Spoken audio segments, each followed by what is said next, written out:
mudanças são essas? São condições de trabalho adequadas para que nós possamos realizar o nosso mistério.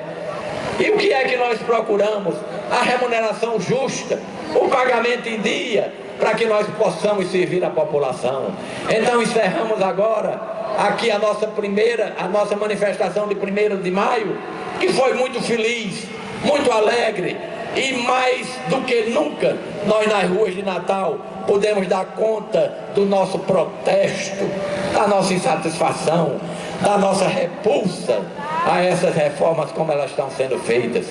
E como disse várias vezes durante a nossa manifestação, é verdade, eles quebraram o Brasil, é verdade, eles quebraram a Previdência, mas amigo, se as reformas são necessárias, é preciso que as responsabilidades sejam divididas.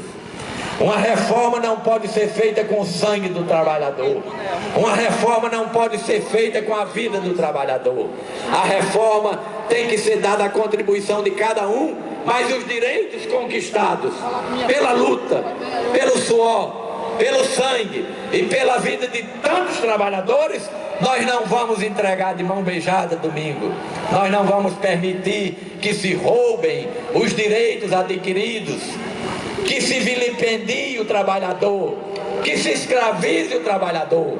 Por isso nós fomos às ruas e dizemos com toda franqueza, Zé Antônio, Domingos, a luta está viva, a luta continua, os trabalhadores não estão mortos, os trabalhadores não desistiram e nós continuaremos muito ativos defendendo os direitos sagrados conquistados ao longo de tantos séculos.